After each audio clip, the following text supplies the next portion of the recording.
아동학대를 전문적으로 다루지 않는 변호사님들은 에이 걱정하지 마세요, 그냥 기소유예 나올 거예요 라는 식으로 상담하는 경우가 상당히 많이 있습니다. 그러나 기소유예라는 자체가 교사나 공무원, 신분에 중대한 불이익을 주는 징계로 이어질 가능성이 매우 높습니다.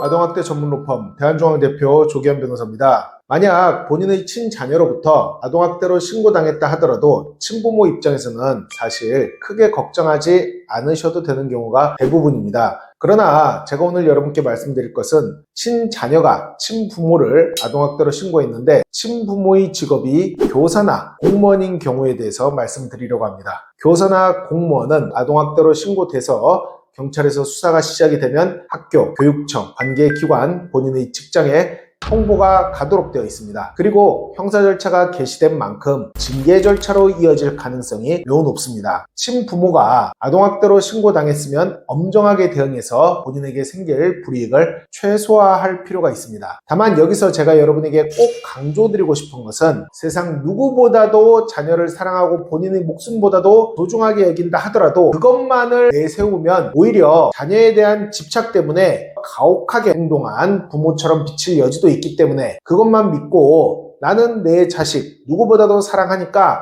내 억울함이 충분히 풀려나갈 것이다 라고 생각해서는 안 된다는 거예요. 수사나 재판은 진실과 정의를 찾아가는 과정이 아니라는 점입니다. 여러분에게 어떤 불이익이 생길 수 있는 상황에서 그 불이익을 최소화하도록 빠져나가야 하는 과정이다 라고 받아들이셔야 돼요. 지금 아동학대로 신고당했다면 이 사건이 어떻게 끝나야 공무원이나 교사인 부모에게 불이익이 없을까요? 경찰에서 불송치로 끝나거나 혹은 아이 나이가 어려서 검찰로 의무적으로 넘어가야 되는 사건이라면 검찰에서 무혐의 처분으로 끝나거나 그것도 아니라면 법원 재판에서 불처분으로 끝나거나 이것을 우리는 목표로 삼아야 합니다. 훈육하는 과정에서 아이에게 물리적인 체벌을 한 번이라도 가했다든지 너 엄마 아빠 말 안 들으니까 집 나가! 라는 식으로 마음의 상처를 줄 만한 발언을 했다든지 혹은 나와 아이가 아무리 끈끈한 사이라 하더라도 현행 수사나 재판 절차상 아동학대로 비칠 여지가 있는 행동을 했다면 막연히 나한테 잘못 없음을 주장하는 것은 매우 위험합니다. 이 경우에는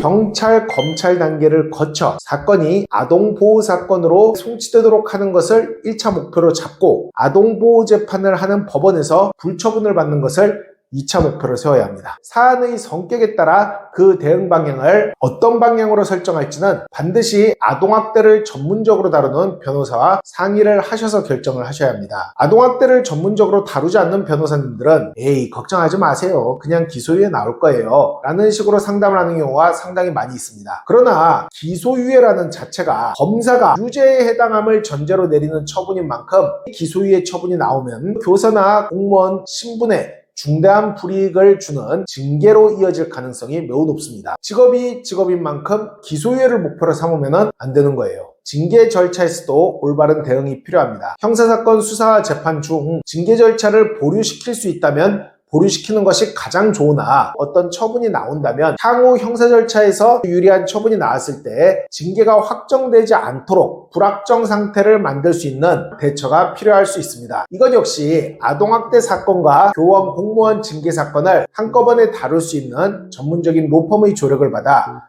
아동학대 사건에서 최대한 유리한 결과가 나오도록 함과 동시에 징계 사건에서는 어떠한 불이익도 입지 않도록 대처를 할 필요가 있습니다. 법무법인 대한중앙 대표 조기현 변호사였습니다.